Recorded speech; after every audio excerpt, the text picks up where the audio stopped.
Seu Direito, todas as quartas-feiras, com o advogado trabalhista José Antônio Cremasco. Doutor Cremasco, seja bem-vindo mais uma vez. Muito boa tarde. Boa tarde. Bom, a gente falava na semana passada, né? O senhor falou rapidamente sobre aviso prévio. Isso causa tanto dúvida nos trabalhadores, né? Primeira pergunta. O aviso prévio, ele é obrigado a ser indenizado, certo? Mas é obrigado a cumprir? Sim. Bom, primeiro, o aviso prévio é considerado tempo de serviço para todos os efeitos. Ele pode ser cumprido, trabalhando, ou indenizado. Isso é o primeiro ponto. Então, se o trabalhador é demitido hoje, o aviso prévio de 30 dias, tudo o que acontecer nesses 30 dias, esse trabalhador tem direito e tem obrigações. Por exemplo, se ele for cumprir o aviso prévio em serviço e agredir alguém, ou for desidioso nesses 30 dias, o empregador pode demitir, por justa causa. Então, essa é a primeira informação que o trabalhador tem que saber, que é tempo de serviço. O segundo ponto, se o empregador quiser que o empregado trabalhe, ele pode trabalhar saindo 2 horas antes ou uma semana, trabalha normal e sai uma semana antes, ou durante os 30 dias ele sai 2 horas antes. Isso no... Pois não, pode Não, se pode ele seguir. se recusar, o empregador pode descontar. Pode descontar. Então, aí surgem algumas dúvidas, né? A primeira delas, por exemplo, quando o trabalhador pede demissão, e aí Isso. um caso muito específico, quando ele já tem um outro emprego. Tá pedindo demissão na sexta-feira para começar num outro emprego na segunda-feira. E aí, como faz? Vai descontar. Vai Vai descontar. Aí é um caso mais prático de prevalecer o desconto. Porque o aviso prévio é dos dois lados, para quem demite e para quem pede demissão.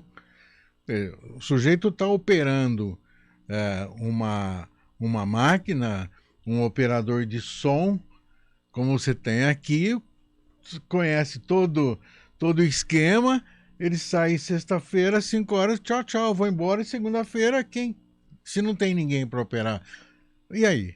Para a rádio? Né? Para a operação da máquina? Como é que é o esquema? Né?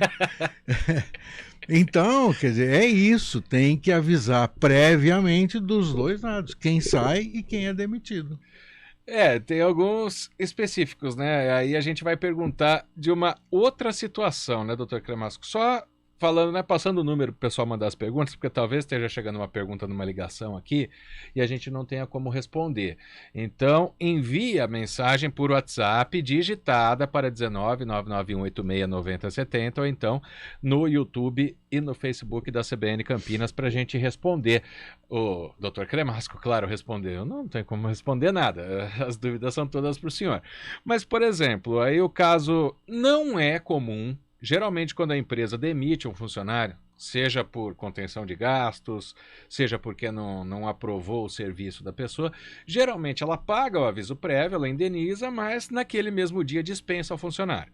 Mas a empresa pode demitir e fazer esse funcionário trabalhar mais um mês? Pode. Tem a previsão legal de pedir para ele cumprir saindo uma semana antes, ou 2 horas antes, ou dispensar do cumprimento. O que não pode é o empregado dizer, eu não vou trabalhar. Eu entrei em férias porque fui demitido. Isso não pode. Isso não pode. E assim, é um caso que pode acontecer. A gente está fazendo orientação porque geralmente a empresa que demite, ela já libera o funcionário, né? Mas às vezes pode acontecer e às vezes o funcionário acha que isso é um assédio moral, tá dentro da lei trabalhista. E o que fica difícil das pessoas entenderem mas se eu não quero trabalhar mais, o empregador pode exigir que eu trabalhe? Pode. Essa é a finalidade do aviso prévio, né? É não parar abruptamente aquela atividade que ele está exercendo. Esse é o objetivo. É não deixar o empregado desprotegido e também não deixar o empregador desprotegido. Essa é a finalidade. Aviso prévio de dispensa. Sim.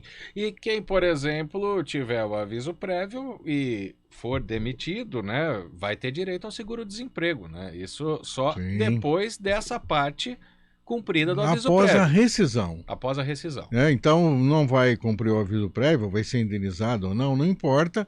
Aí tem o termo de rescisão que nós falamos aqui da homologação, que agora não tem mais. Com Sim. o termo de rescisão, ele se habilita para receber o seguro-desemprego e o fundo de garantia. Tem uma dúvida aqui, doutor Cremasco, do nosso ouvinte, o Paulo Bonilha. Ainda, na verdade, não uma especulação, mas é um projeto de emenda à Constituição que pode ser enviado, deve ser enviado pelo governo para tentar acabar com a estabilidade do serviço público. Ou seja, quem passa em um concurso hoje tem a estabilidade, sabe que para o resto da carreira vai ser um funcionário de carreira até se aposentar. O senhor acha que isso passa? E o senhor concorda com isso? Não, passar hoje pode ser que passe tudo, né? Agora, concordar com isso, nunca. Por quê? Para entrar tem que prestar concurso, né? Não entra sem concurso público, a não ser os casos de apadrinhamento, que não é o caso que nós estamos falando, porque apadrinhado não tem garantia de emprego. Nós estamos falando do cidadão que se submeteu a um concurso público. Ele não tem fundo de garantia. Então, uma garantia dele é o emprego, né? Agora, considerando que o emprego público pode ser submetido a um gestor que não respeite o empregado por uma ideologia política, por uma ideologia de gênero, não foi com a cara, e aí o empregado fica exposto à vontade do gestor público, né? Então tem esse ponto que eu imagino, pelo menos eu sou contra, e imagino que quem lida com o direito e os funcionários públicos serão contra uma medida dessa. Porque é importante falar sobre o fundo de garantia, né? E tem também aquela discussão, né? Porque todo poder público tem o concursado, né? O funcionário de carreira, e tem o comissionado. Comissionado, que é um apadrinhado, né? Então, mas aí um acusa o outro de trabalhar menos. Porque não é geral, tá? Mas isso acontece. Que, o concursado já tá lá garantido, não faz. O comissionado tá lá porque é apadrinhado. Então, nesse caso, existe alguma situação, por exemplo, em que o comissionado possa perder... O concursado, ele possa perder esse direito adquirido dele? Não, se prevalecer o direito adquirido conforme está na Constituição, a lei não pode retroagir. Se ele foi admitido mediante concurso público, o que a lei pode dar é, a partir de agora, os admitidos não terão estabilidade. Mas o que está para trás tem que garantir. É um mínimo garantido daqui para trás. Mas algum tipo de comportamento ou alguma ação irregular de trabalho, ele não pode perder essa estabilidade? Não, perder a estabilidade não. Ele é submetido a um inquérito administrativo, um procedimento administrativo, onde ele é ouvido, houve testemunha, houve acusação, e se essa comissão interna, administrativa, apurar a culpa daquele servidor, aí ele é exonerado. Fora disso, não pode ser sumariamente demitido. E tem uma outra dúvida aqui. Caso o servidor público perca a estabilidade, né, que essa PEC seja aprovada e depois sancionada pela Presidência da República, seria possível, aí é mais especular, doutor Cremasco, mas a gente imaginar uma situação daqui para frente, que esses servidores entrem na justiça e aleguem direito adquirido. Seria também... É uma tese. É uma tese, porque a lei não pode retroagir, né? E a Constituição fala que a lei tem que preservar o direito adquirido. E o direito adquirido entrei no concurso, tenho a garantia de emprego. Talvez seja até aquele mesmo raciocínio que o senhor já falou aqui em outras semanas do PJ, né? Pessoa jurídica, porque ela acaba entrando depois contra a empresa, com vínculo de emprego, e geralmente ganha. Perfeito, né? É isso aí mesmo. Bom, então está desfeita a dúvida aqui dos nossos ouvintes, mas creio também, imagino pelo número de funcionários públicos que tenha no país, tem muitas áreas que está faltando. Daqui a pouco a gente vai falar com a americana, por exemplo, está faltando na Polícia Civil. Então, duvido, eu não sei se essa PEC passa não, viu? Só para você ter uma ideia, dentro do que você está falando, o INSS está abrindo concurso para 1.000 vagas no Brasil. Né? Quer dizer, imagina, a cada renovação no cargo de prefeito, de presidente da República, de governador, vai ter um limpa. Vai ter um patrulhamento, não pode. Serviço público não é isso. Fora que quando sai um concurso, o chamamento é 1 ano depois, daí para mais. Né? Exatamente. Tem a fase de experiência, que são 2 anos. Sim. Né?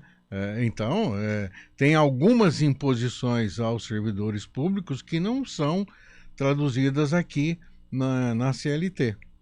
Doutor José Antônio Cremasco, quero agradecer, são sempre muitos esclarecimentos, né? Agradecer aos ouvintes que mandam as perguntas também. Aguardamos o senhor na quarta-feira que vem. Continuamos nesse horário 13h10, né? Porque volta o horário eleitoral, então a gente vai seguir pelo menos até o final de novembro nesse horário. Perfeito. Quero agradecer muito a presença do senhor aqui no estúdio. Então, você é organizado, anota aí, vamos continuar falando mais umas coisinhas de aviso prévio. Por exemplo, uma mulher grávida demitida dentro do aviso prévio. Opa! Tem estabilidade ou não?